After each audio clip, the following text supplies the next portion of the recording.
أهلا وسهلا فيكم. اليوم راح أحضر سبرينج رولز بالخضار على الطريقة الصينية ومعاها سويت اند تشيلي صوص حتى تتقدم معاها. راح تلاقوا مقادير الوصفة مكتوبة في صندوق الوصف، لا تنسوا تشوفوها. لتحضير سبرينج رولز الخضار راح نحتاج لخضار مقطعة إلى شرائح، نحتاج للبصل، جزر،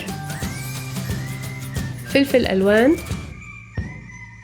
مشروم، نحتاج لملفوف أو كرنب مقطع إلى شرائح، معلقة كبيرة من زيت السمسم، معلقتين كبار من زيت الطهي، معلقتين كبار من الصويا صوص، معلقة صغيرة من الثوم المبروش، معلقة صغيرة من الزنجبيل، رشة ملح، ونص معلقة صغيرة من الفلفل الأسود، وبنحتاج لمعلقة كبيرة من المي، ومعلقة صغيرة من النشا، وأكيد بنحتاج عجينة سبرينج رولز.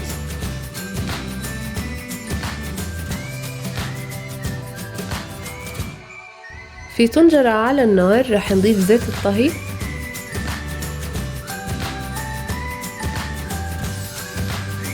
وبعدين بنضيف عليه البصل ورح نقلب البصل حتى يصير شفاف.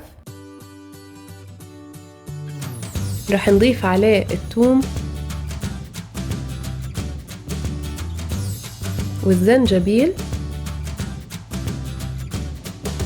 ونقلبهم مع البصل حتى نحس انه ريحة الثوم والزنجبيل فواحة. رح نضيف الجزر ونقلبه، ولما نحس انه الجزر صار طري رح نضيف عليه فلفل الألوان ونستمر بالتقليب.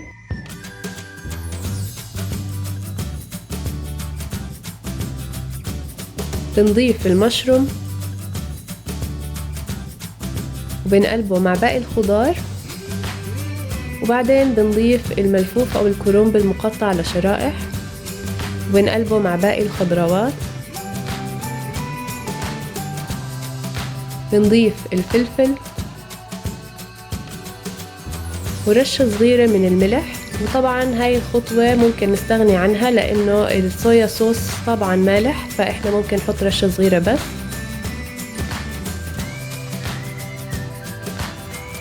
رح أضيف الصويا صوص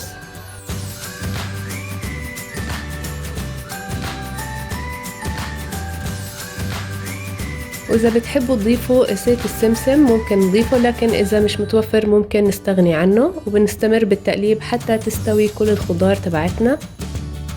رح نجيب المي اللي حضرناها والنشا ونحطهم مع بعض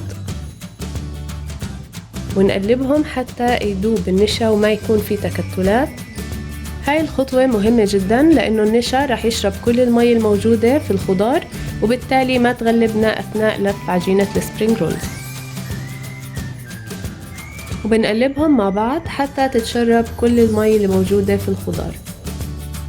بعد ما حضرنا الحشوة وبردت هلأ صارت جاهزة للاستعمال. عندي عجينة السبرينج رولز جاهزة موجودة عندي. رح أحضر مزيج مكون من المي والطحين عشان ألزق فيها العجينة. رح أخلط المي مع الطحين حتى يكون عندي مزيج شبيه بالصلص بهذا الشكل.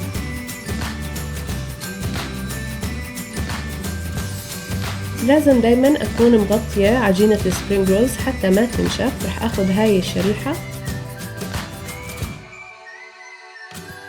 رح أحطها بهذا الشكل.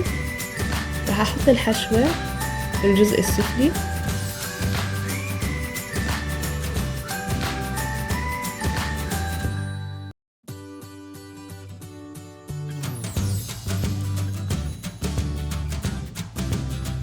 وأبدأ بلف العجينة. بلفها من الأطراف وبعدين بلفها بشكل أسطواني، وقبل ما أنهي لفها رح على الأطراف أحط من مزيج الطحين والمي حتى تلزق وما تفتح معي أثناء القلي.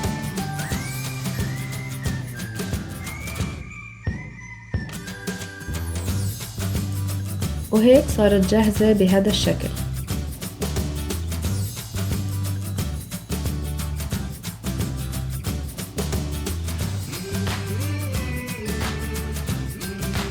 في زيت غميق على النار، لازم يكون سخن حتى ما تتشرب السبرينج رولز الزيت. رح نضيف قطع السبرينج رولز. طبعا ممكن نستعمل الاير فراير او نشويهم في الفرن. رح نقلب السبرينج رولز حتى تتحمص من كل الجهات، وهيك صارت جاهزة ورح نقيمها هلأ من الزيت.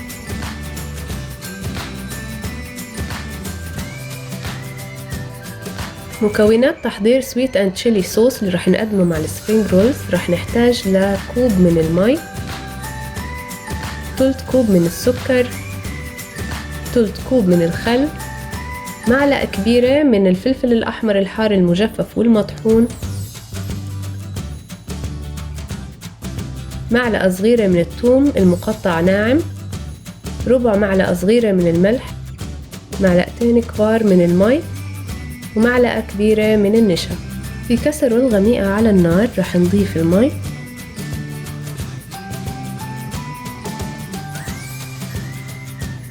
السكر، وأقلبهم مع بعض.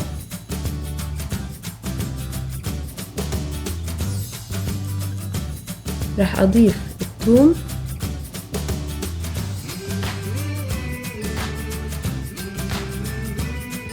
وشرائح الفلفل الحار الأحمر وأحركهم. بعدين بضيف الملح والخل وأحرك المزيج، وبعدين بتركه حتى يغلي ويستوي الثوم وياخد المزيج اللون الأحمر من الفلفل. رح أضيف النشا على الماء وأدوبه معاه،